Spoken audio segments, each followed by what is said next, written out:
ভাই বোন তারা খুব গুরুগত প্রাণ। তারা গেছে বেড়াতে গুরুদেবের শ্রী বিগ্রহখানি তাদের ঘরে। আমরা যাওয়ার সময় বলি, ঠাকুর তোমার সংসার তুমি দেখো, আমরা যাচ্ছি। আমরা তো বলে যাই সবাই। সেই দিদি সেই বাড়ির পরিবারও বলে গেছিলেন। তারা যখন বেড়াতে গেছে, তারা যখন বাড়িতে এসেছে, বাড়ির দরজা খুলে দেখছে ঠাকুরের বিগ্রহ দিয়ে রক্ত ঝরছে, তার ডান দিক দিয়ে রক্ত বেরিয়ে পড়ছে। তখন সেই গুরু ভাই বোন তারা খুব চিন্তাগ্রস্ত, তারা কান্নাকাটি করছে, ঠাকুরের কেন এরকম হলো, কেন এরকম অজরে রক্ত পড়ছে। তখন তারা দত্তপুকুরের এক দিদিকে তারা ফোন করেছে, দিদি আমাদের বাড়িতে আমরা ছিলাম না, আমরা এসে দেখি বিগ্রহ দিয়ে রক্ত ঝরছে, কেন দিদি এরকম হলো। তখন সেই দিদি বললেন, তোমরা তাড়াতাড়ি করে সঙ্গ নাও, আর তোমরা তোমাদের কোনো বিপদ ছিল, সেই জন্য গুরুদেব সেই বিপদ সেই নিজেই নিয়ে নিয়েছেন। তাহলে দেখুন আমরা কার আশ্রয়ে আছি, কিন্তু আমরা যদি ঠিক ঠিক মতো চলতে পারি, আমরা নিজেরা যারা সেগুলোর সঙ্গে আশ্রয়ে আছি, আমরা ঠিক বুঝতে পারবোই। কালকে আমি গেছিলাম হাওড়া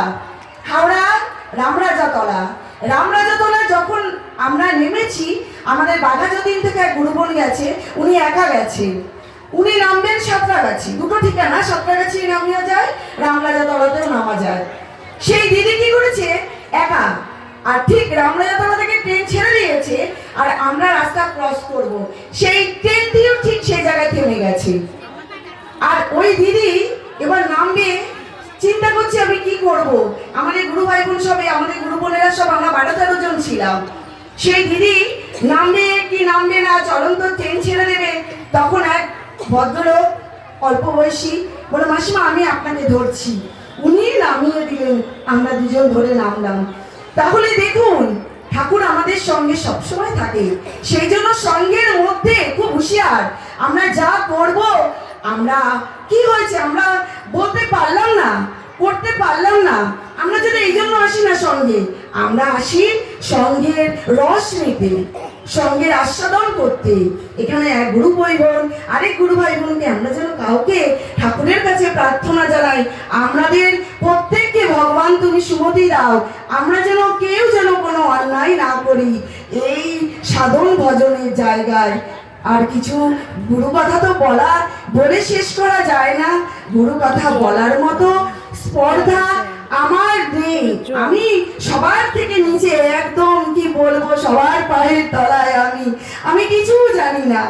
তাই আমরা খুব সতর্ক, শুধু ভগবানের কাছে প্রার্থনা জানাই, কেননা আজকে গুরু ভগবান সঙ্গে উপস্থিত, সঙ্গে ঠাকুর আছেন, ছিলেন, তাই গুরুদেবের কাছে প্রার্থনা করি, ঠাকুর তুমি আমাদের সকলার মন এক করো, আমরা যেন তোমার অনুগত হতে পারি, আমরা যেন প্রত্যেকেই তোমার প্রাণপ্রিয় হতে পারি।